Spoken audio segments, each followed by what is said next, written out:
Hi, welcome to Office Hours. I'm going to show you today how I do research for science in my science fiction. This is sort of a follow up to the wonderful discussion I had with Massimo Marino on Monday. Um, I wanted to give you an in action example of where to start. So, I have a whole list of things that I need to do research on. So I'm going to read out my list to you so you have an idea. Um, all right, so there's an airship. There are drones. There are big drones and little drones and everything in between. There are drones that don't look like drones, they just look like little mosquitoes. There are memory altering drugs. There are holographs. There are guns. I don't know anything about guns. But my characters aren't going to need to use them, so I have to figure out how they work. Um, I need to learn about fusion, like nuclear fusion power, which is different from what they use now. I think, unless I'm getting my two words confused, they both start with F. There's fission and there's fusion, and I'm pretty sure fission is what current nuclear technology uses, where a molecule is breaking apart, and I think fusion is what the sun does, where it's fusing molecules together or fusing atoms together to create new atoms. Um, and then I need to know about high pressure deep water vessels. So like submarines, only more so. Um, and then I need to figure out some plausible way of having high speed space travel. I need to know everything there is to know about Mars. I need to know everything there is to know about the moon. I need some way of getting to and from Mars really quickly. So that's sort of the high speed space travel, but it's also could be something like a teleporter. Uh, I don't know yet. uh, I'm thinking I might need to know about wireless power transfer, um, and bugs and robots and tasers and implantable tech and wearable tech and futuristic fabric and stuff like that. So so what I'm gonna do is I'm gonna screen share it with you, and I'm gonna start doing some Google searches, and I'm gonna start with the airship. Um, so let me share my screen.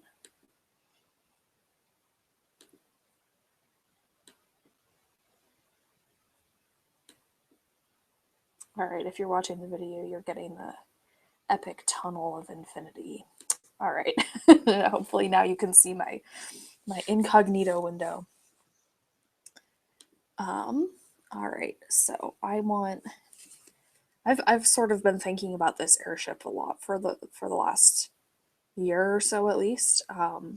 Just in the back of my head, I have a background in mechanical engineering, and one of the projects I worked on when I was an undergraduate was actually building a clean room for the physics department. It was a really fun, fun random project. And we used a thin form of the same type of material that they use for bulletproof glass. Or, well, it's not actually glass, it's a polymer, um, a plastic. But it looks clear, and well, comparatively, it's lighter weight than a lot of other materials. So one of the things I was thinking of was that the outside of this airship would be made out of this clear material.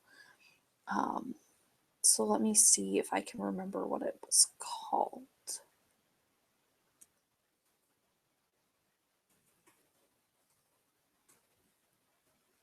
All right, so I just typed in Lexar sheets into Google, and we'll see what comes up. Glass and plastic. I do believe that this is what I'm thinking of. Lexan, that's what I want, not Lexar. I'm dumb. Not actually dumb, it's just been like 5 years since I needed to know what this was called. Okay, so it's called Lexan, and Home Depot will sell it. I want product thickness, but I don't actually want to buy it. I want to know about it. So we're going to go back to Google.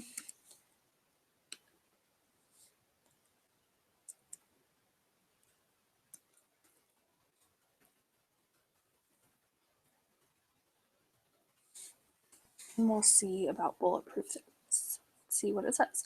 1/2 inch Lexan bulletproof testing. Oh, look, there's a YouTube video.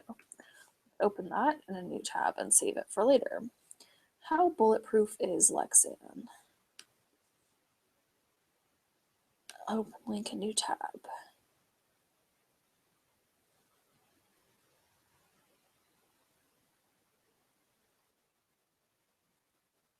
All right.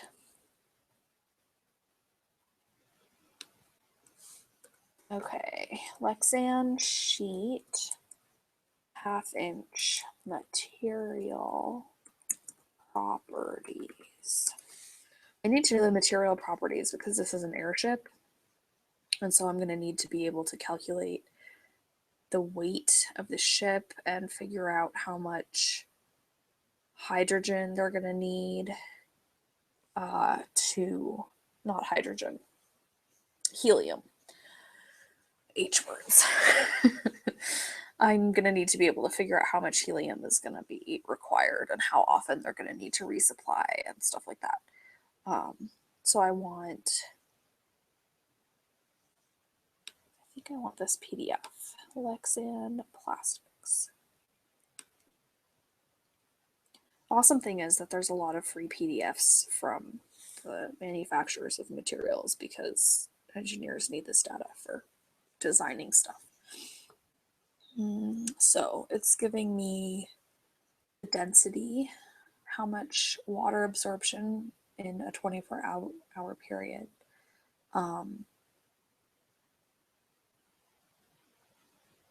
Shrinkage, Poisson's ratio, the tensile stress and strain for failure of the material. So like how much force it's going to take to break it. All of that stuff. So that's going to be really useful. I'm going to save this.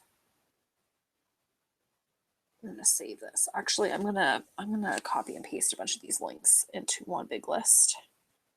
No, I don't. There we go. All right. I don't want it to play. I just want it to be collectible.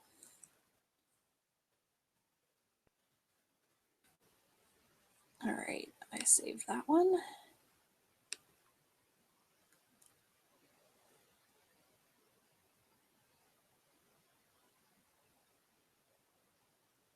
This is not what I want it to be at all. So goodbye. But this PDF is really helpful. Okay. So I have a YouTube video and I have a PDF of material properties for Lexan. Perfect. Okay. The next thing I need to know for this airship is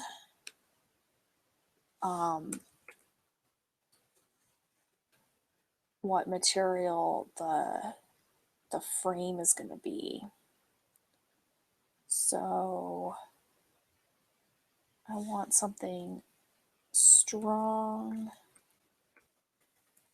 and lightweight.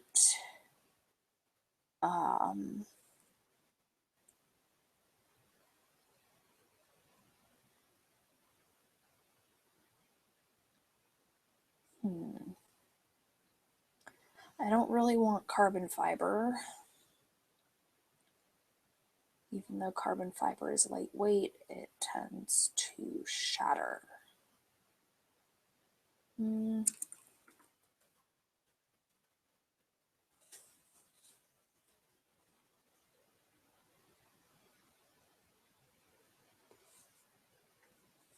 Let's see what this physics, chemistry, material science article has to say. Light alloys and metal information. That could also be useful. And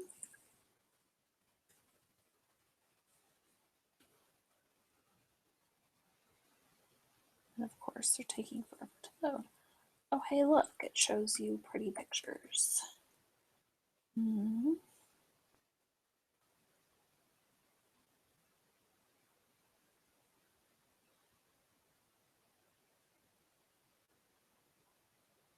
right, these are going to be useful. This one is going to be a useful article. It's a scientific journal article from a material science research group. And it says in the first paragraph that it could be used to make lighter airplanes, spacecraft, and cars, which means that it might be a good choice for my airship. And then I want to see about this one. Light alloys. So aluminum, magnesium. It's funny, I think of magnesium as a supplement and not as a metal, even though it really is. All right, titanium, beryllium.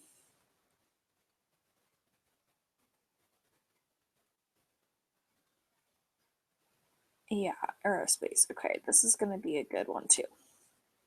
This is just a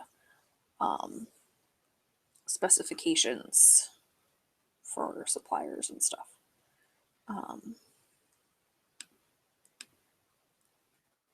Yeah, so I'm just doing Google searches for this stuff. I have a bit of an idea of where I'm starting just because I've had to design stuff for mechanical engineering. So, okay, so I have some links that'll get me started for designing this airship. And yes, I am actually going to design it. I'm a nerd like that. If I'm ever a billionaire, I think I might actually make it because that would be cool. But I might not. I don't know. We'll see. I reserve the right to change my mind. All right, so what is the next thing on my list? Drones.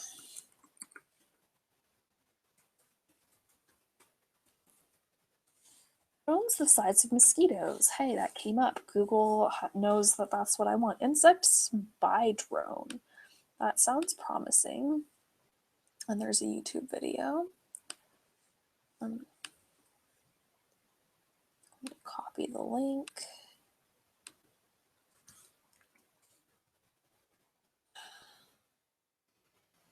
What?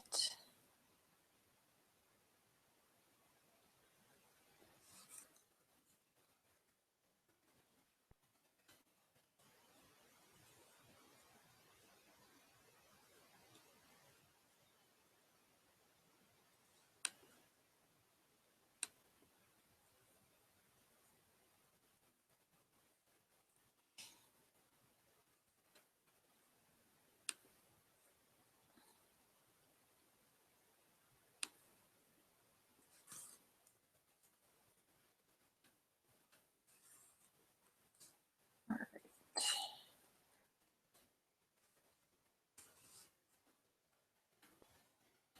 Let me copy some of these. See, this is really fast. So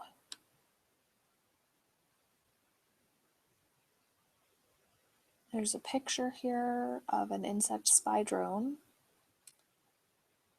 remote controlled. It has a camera and a microphone.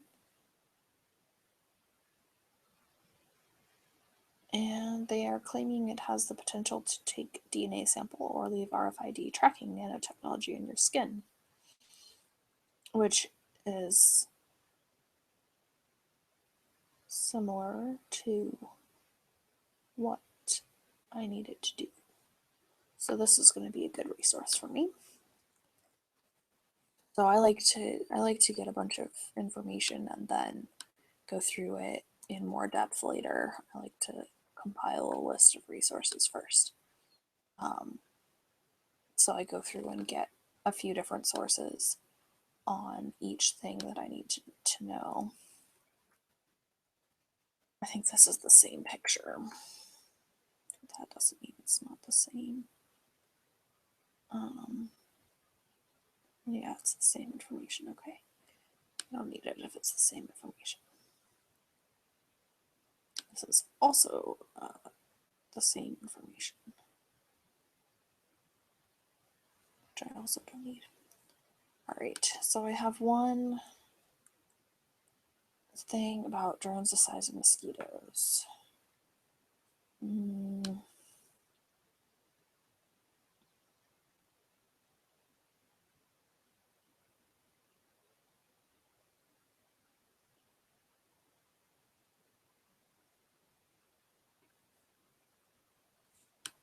Let's see about this. Drones coming in swarms. That could be a useful thing.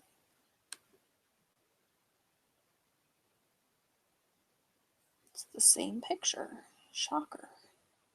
That's because it's probably not a real picture. It's probably a prototype that they've put onto a different picture just to give an idea of scale.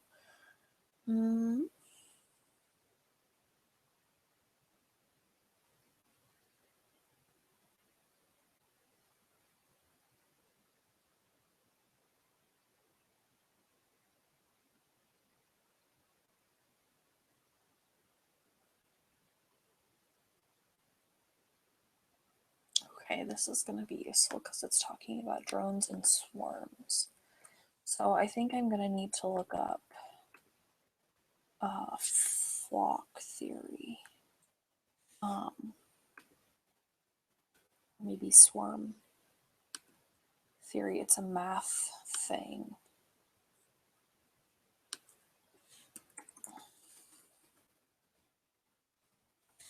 Let's try flock theory.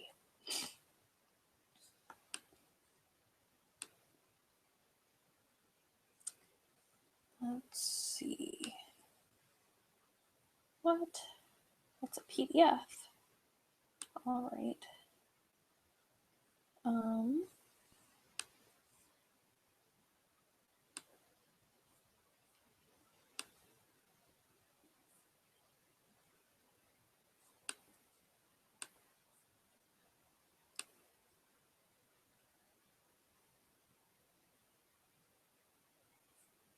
Okay.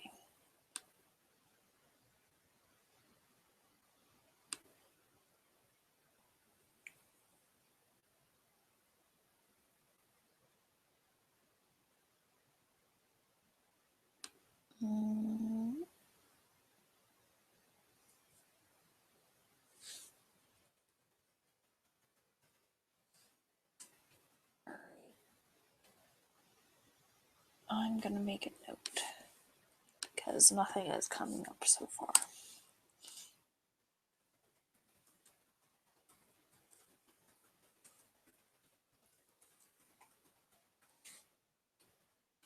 Okay. So let's go through the next thing. Memory altering drugs. Memory altering drugs. Drugs might not be the right word because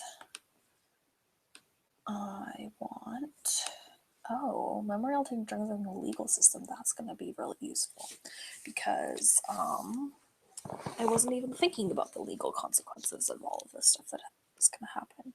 But that could add a good layer of complexity for my story.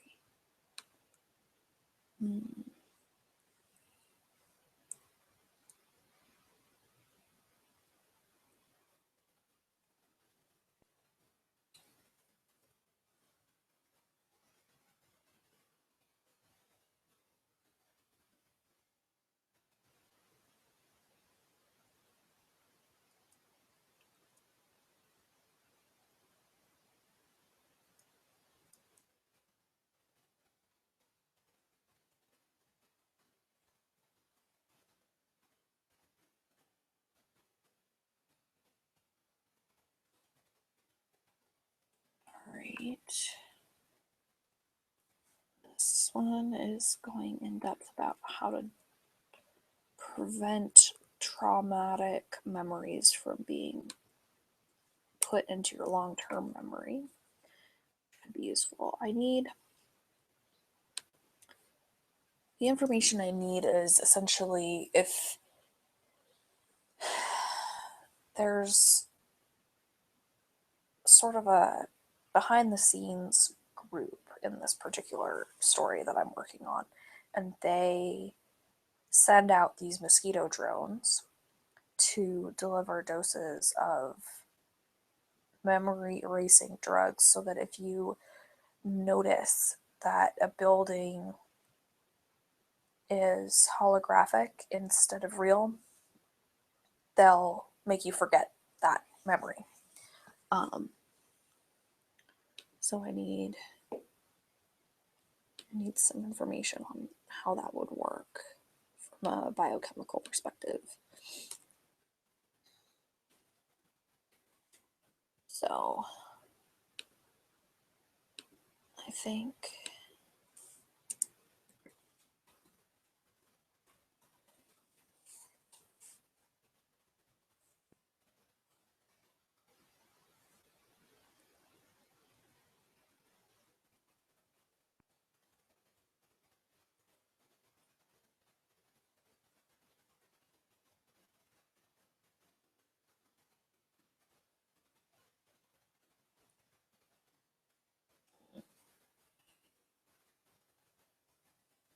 so it's giving me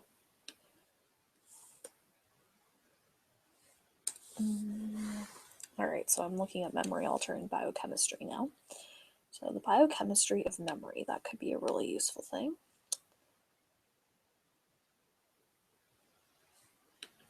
Cognitive training can alter biochemistry of the brain. That we know already.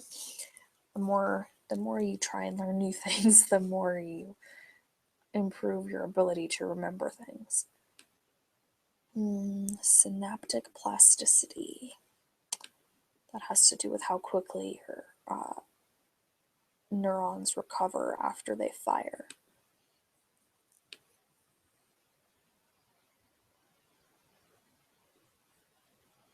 Biochemical correlates of brain structure and function. That could be useful. Biochemical blueprint for long-term memory. That could be useful. Synapses and memory storage also could be useful. All right, I'm going to collect all these links and then move on to my next thing.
Almost done. One more.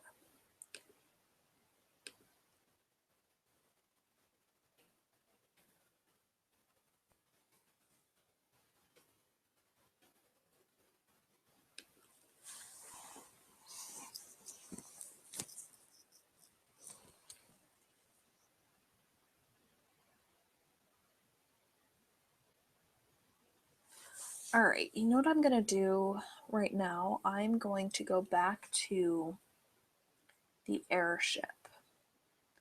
So I think I have about 20 people per year who are accepted. It's a very small university because it's an airship, so its campus size is limited. So I think there's about 150 people on this airship total. So I'm going to do some math, which I have this app for my phone that I love because it's called My Script Calculator, and I can just write on it with my finger and it does the math. It gets as if you were in third grade and you were writing math out on paper and with a pencil, but it's a calculator and it understands your writing and it can do the math for you. So I'm writing in 150 times 8 times 8. All right, so I need about 10,000 square feet. And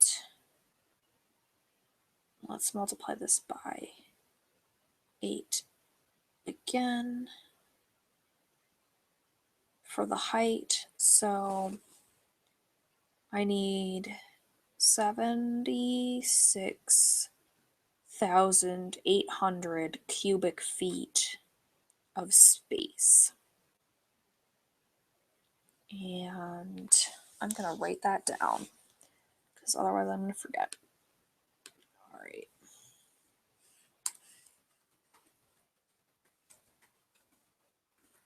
$150 people times 8 times 8 times 8. I'm assuming each person needs 8 cubic feet. And honestly, that's like bedroom space. That's not even counting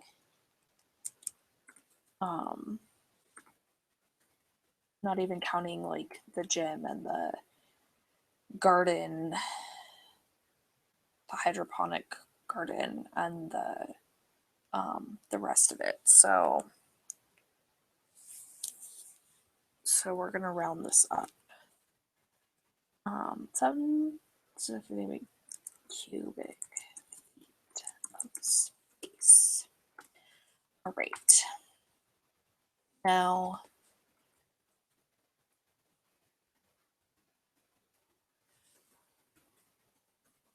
okay, so now I want to go do a Google search.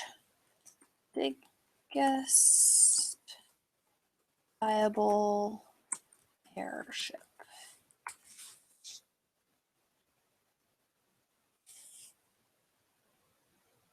All right. Here's a scientific thing saying why airships will never be part of our society.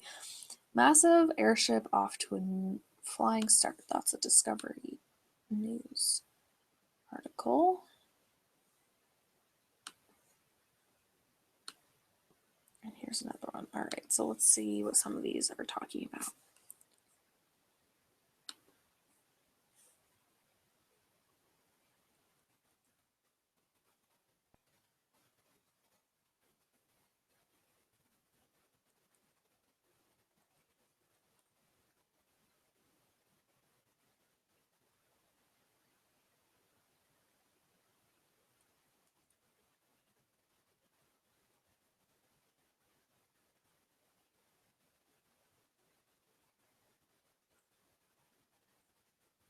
This isn't very helpful because it's just a history. All right. Well, what about this massive airship one?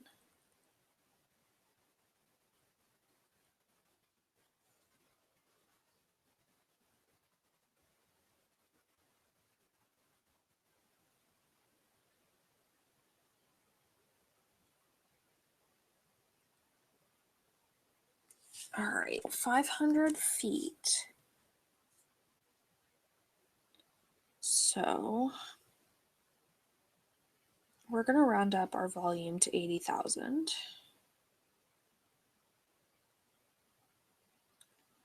And we're going to divide that by 500.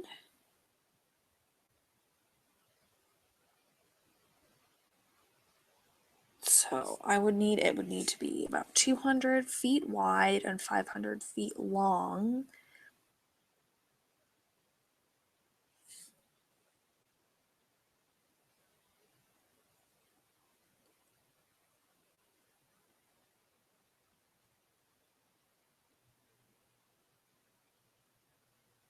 And that might be reasonable.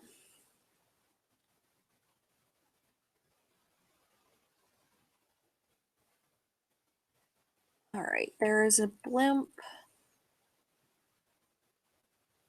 Okay, and it's not a blimp. It's an Aros rigid airship, which really means it's a Zeppelin. A Zeppelin has a rigid frame, and a blimp is just a balloon with like a rigid portion that's the basket at the bottom.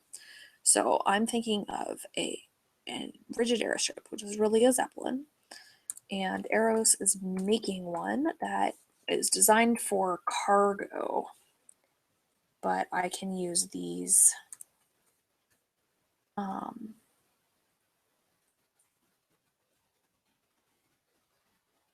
to figure out calculations, and basically use their technology as a way of making my airship easy to maneuver. Um, and my airship is going to be making stops in a whole bunch of cities, so it's useful to know that it's not going to need um, tethering and stuff. So it's got compression tanks for the helium so that it can control its altitude, its buoyancy. So that's going to be something I'm going to need to look into and review is all of my engineering math on buoyancy and calculations and stuff like that. So Aros rigid airship 500 feet long, can carry up to 66 tons. A ton is 2,000 pounds, by the way, in case you didn't know that. The random things you learn in third grade. um, and I only remember it because we weighed all of us, all 24 of the people in my third grade class. Collectively, we weighed a ton, um, which was really ironic and not on purpose at all. Um,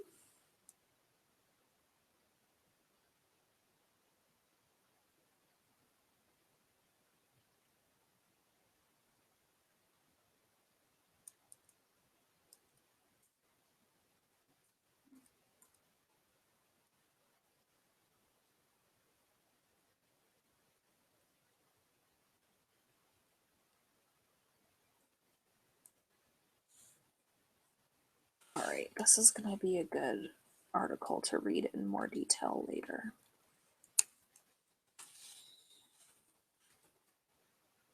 Review math on buoyancy. I cannot spell today. That's wrong. It has a U in it. Buoyancy. You would never guess it had a U in it. All right.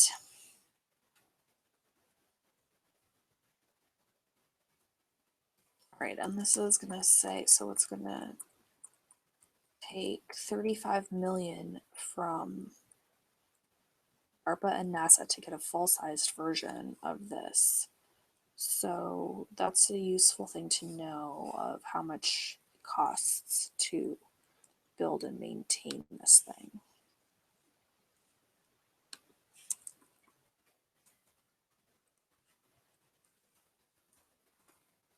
That's the eliteness of the school.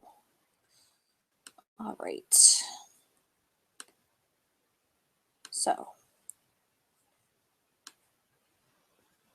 that's a little bit of sort of where you get started with the math as you just start converting with units. You know, if you have 1 centimeter as a length and you have another centimeter measurement as the width, you can calculate that to figure out what the area is going to be, and you can use that and multiply it again by the height to get the volume approximations. And you can just use unit conversions and stuff like that to figure out, okay, if a car is going 10 miles an hour and it's driving for half an hour, then it's gonna take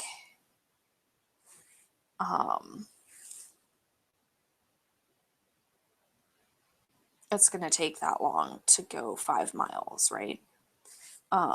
So you can use your units and your basic geometry to figure out what your basic calculations are.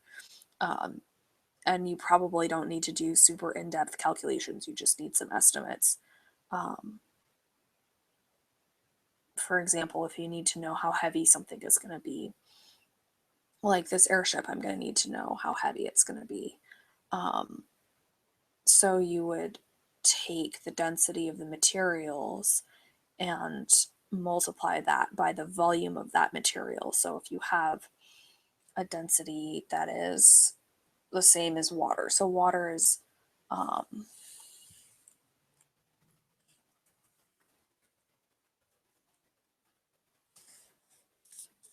just want to check all my units. Okay. The density of water is about 1 gram per centimeter cubed. So that's a mass unit divided by a volume unit. So if you have 1 liter of water,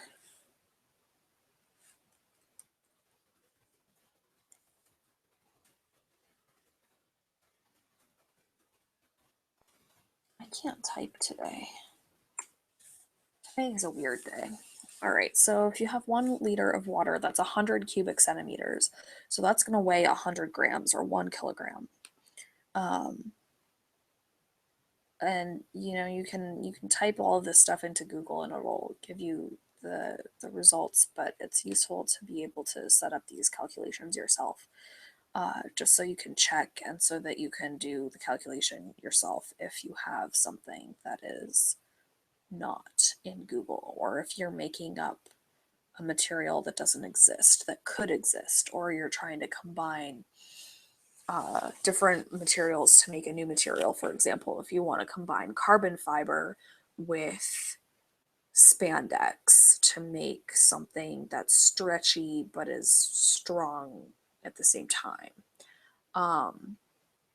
then you might want to do a calculation where you figure out, okay, half of this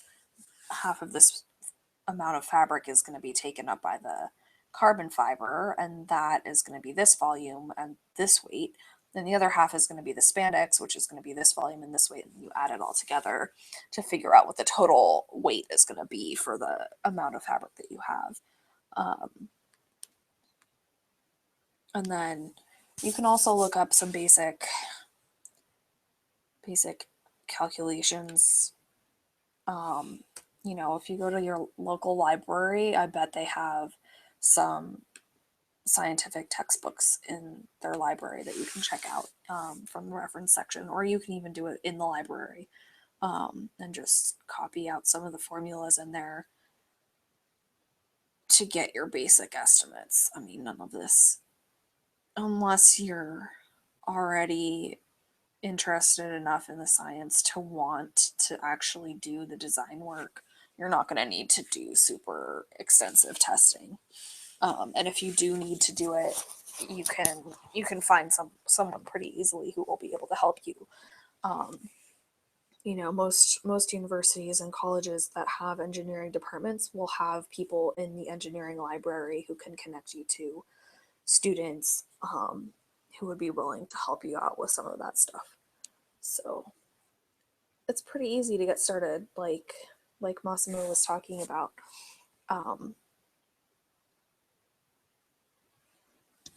And I'll copy in the Ask a Scientist links that he was talking about again into this one, into the show notes for this one, and I'll keep you updated.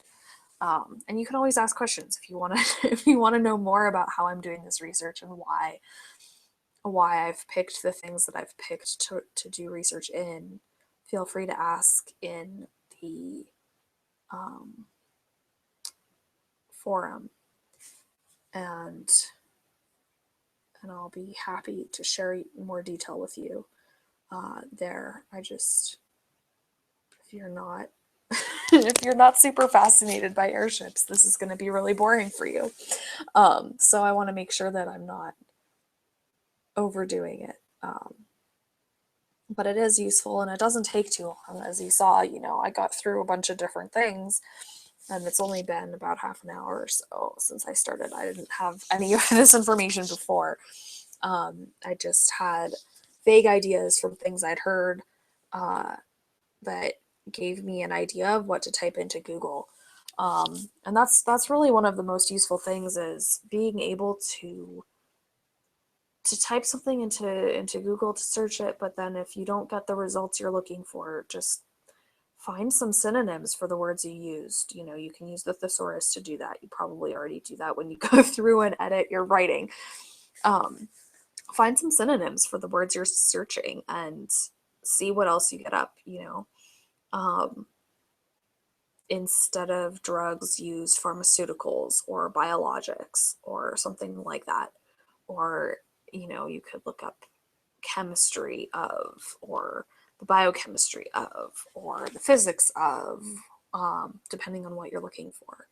And that will get you started. Um, yeah, and I mean, unless you are a super nerd like me, then you probably wouldn't need to calculate the buoyancy of your airship if you have one. I need to, because it's going to be important to the story and because I'm a nerd. But you don't have to go super deep into the complex mathematics if you don't want to. Um, I want to, so I will. That's why I'm not showing it to you. I don't want this to become a math class. I wanted this to be a good example of what you can do to get started, to check your facts and make sure it's all squared away. So I look forward to hearing what your research projects are and whether you're having trouble with anything. I've done a lot of research in a lot of different areas, so I'm happy to answer questions in the forum. So I'll be back next week.